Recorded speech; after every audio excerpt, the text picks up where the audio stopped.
കനത്ത വേനലിൽ ജലജന്യ രോഗങ്ങളെ കരുതിയിരിക്കണമെന്ന മുന്നറിയിപ്പുമായി ആരോഗ്യവകുപ്പ്.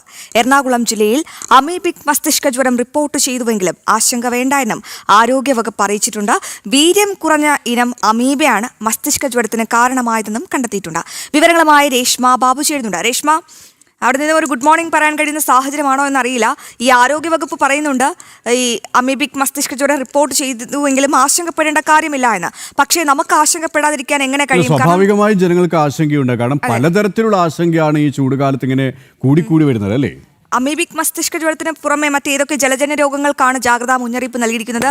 ഈ അമീബിക് മസ്തിഷ്ക ജ്വരത്തെയൊക്കെ പ്രതിരോധിക്കാൻ എന്തൊക്കെ നടപടികളാണ് ആരോഗ്യവകുപ്പിന്റെ ഭാഗത്തു നിന്നും ഇതുവരെ സ്വീകരിച്ചിട്ടുള്ളത്? രേഷ്മ,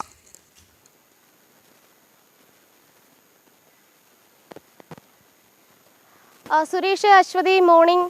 പ്രധാനമായിട്ടും ആരോഗ്യവകുപ്പ് ജാഗ്രതാ നിർദ്ദേശങ്ങൾ പുറപ്പെടുവിച്ചിട്ടുണ്ട്. കഴിഞ്ഞ ദിവസങ്ങളിലാണ് എറണാകുളം ജില്ലയിൽ അമീബിക് മസ്തിഷ്ക ജ്വരം റിപ്പോർട്ട് ചെയ്യപ്പെട്ടിട്ടുള്ളത്. ഈ രണ്ട് കേസുകളിലും വൃത്തിഹീനമായിട്ടുള്ള നീന്തൽക്കുളത്തിൽ കുളിച്ചതുകൊണ്ടാണ് അമീബിക് മസ്തിഷ്ക ജ്വരം പിടിപെട്ടത്. അത് മാത്രവുമല്ല, ആശങ്കപ്പെടേണ്ട ഒരു സാഹചര്യവും നിലവിലില്ല എന്നുള്ളതാണ് ആരോഗ്യവകുപ്പ് പറഞ്ഞിട്ടുള്ളത്. പക്ഷേ കനത്ത ജാഗ്രത പുലർത്തേണ്ടതുണ്ട്.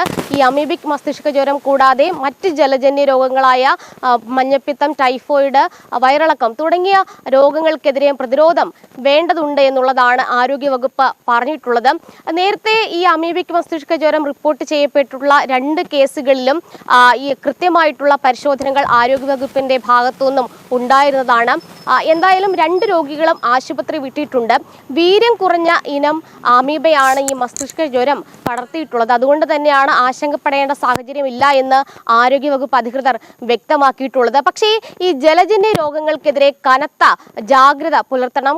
വലിയ ചൂട് നിലനിൽക്കുന്നുണ്ട്. അതുകൊണ്ട് തന്നെയാണ് ഈ ശുദ്ധീകരിക്കാത്ത വെള്ളം ഉപയോഗിക്കരുത് തുടങ്ങിയ ജാഗ്രതാ നിർദ്ദേശങ്ങൾ ആരോഗ്യവകുപ്പ് പുറത്തുവിട്ടിട്ടുള്ളത്. മാത്രവുമല്ല, ഈ ശീതളപാനീയങ്ങളൊക്കെ തന്നെ തയ്യാറാക്കുന്നത് തിളപ്പിച്ചാറ്റിയ വെള്ളത്തിൽ വേണം. ശുദ്ധീകരിക്കാത്ത നീന്തൽക്കുളത്തിൽ കുളിക്കുകയോ മറ്റോ നീന്തുകയോ മറ്റോ ചെയ്യരുത് എന്നുള്ള നിർദ്ദേശവും ആരോഗ്യവകുപ്പിന്റെ ഭാഗത്തുനിന്നും ഉണ്ടായിട്ടുണ്ട്. അതുമാത്രവുമല്ല, ഈ കടകൾ കേന്ദ്രീകരിച്ച്, പ്രത്യേകിച്ച് ജ്യൂസ് കടകളൊക്കെ തന്നെ കേന്ദ്രീകരിച്ച് ആരോഗ്യവകുപ്പ് പരിശോധനകൾ നടത്തുന്നുണ്ട്. നിശ്ചിത ഇടവേളയിലാണ് ഈ പരിശോധനകൾ നടത്തുന്നത്. കാരണം ക്ലോറിനേറ്റ് ചെയ്യാത്ത വെള്ളമാണ് ഉപയോഗിക്കുന്നതെങ്കിൽ സ്വാഭാവികമായിട്ടും രോഗങ്ങൾ പടർത്താനായിട്ട് അത് കാരണമാകും. അത് മാത്രമല്ല, കിണറുകളിലും മറ്റും ഈ ക്ലോറിനേറ്റ് ചെയ്യേണ്ട ആവശ്യകതയും ആരോഗ്യവകുപ്പ് പറഞ്ഞുകൊണ്ട്, അത് വ്യക്തമാക്കിക്കൊണ്ട് നോട്ടീസുകൾ ഇഷ്യൂ ചെയ്തിട്ടുണ്ട്. എന്തായാലും എറണാകുളം ജില്ലയിൽ നിലവിൽ ആശങ്കപ്പെടേണ്ട സാഹചര്യം ഒന്നും തന്നെ റിപ്പോർട്ട് ചെയ്യപ്പെട്ടിട്ടില്ല. പക്ഷേ കനത്ത ജാഗ്രത വേണമെന്നാണ് ആരോഗ്യവകുപ്പ് വ്യക്തമാക്കിയിട്ടുള്ളത്. ശരി രേഷ്മ, അതായത് ആശങ്കപ്പെടേണ്ട സാഹചര്യം ഇല്ലെങ്കിലും നമ്മൾ തന്നെ ജാഗ്രത പാലിക്കണം. അത്രത്തോളം ജാഗ്രത പുലർത്തണം, അത്രത്തോളം ശ്രദ്ധ പുലർത്തണം. ഈ രേഷ്മ പറഞ്ഞതുപോലെ തന്നെ ഇപ്പോൾ ഒരുപാട് വെള്ളം നമ്മൾ കുടിക്കണം. പക്ഷേ ആ വെള്ളം കുടിക്കുമ്പോഴും ശുദ്ധമായ ജലം തന്നെയാണ്, വെള്ളമാണോ കുടിക്കുന്നത്? കാരണം നമുക്ക് പുറത്തിറങ്ങി കഴിഞ്ഞാൽ ഇഷ്ടംപോലെ ഇപ്പോൾ ശീതളപാനീയങ്ങൾ ലഭിക്കും, അല്ലേ? വഴിയോരങ്ങളിലടക്കം ഉണ്ട്. പക്ഷേ അത് അത്രത്തോളം സുരക്ഷിതമായ രീതിയിൽ തന്നെയാണ് അത് ഉണ്ടാക്കുന്നത്. നല്ല രീതിയിൽ നല്ല ശുദ്ധമായ വെള്ളം തന്നെയാണ് ഉപയോഗിക്കുന്നത് എന്ന കാര്യം നമ്മൾ അറിയുന്നില്ല. കാരണം നമ്മൾ നിറങ്ങൾ കാണുമ്പോൾ അവിടത്തേക്ക് പോയി, അല്ലേ, അത് കുടിക്കുന്നു. പക്ഷേ പിന്നീട് പല രോഗങ്ങളും നമ്മൾ ആൾക്കാർ വാങ്ങി കുടിക്കരുത് എന്നൊക്കെ പറയുന്നുണ്ടെങ്കിലും അവിടെ ഇടപെടേണ്ടത് ആരാണ്? ഇവിടുത്തെ ആരോഗ്യ വകുപ്പാണ്.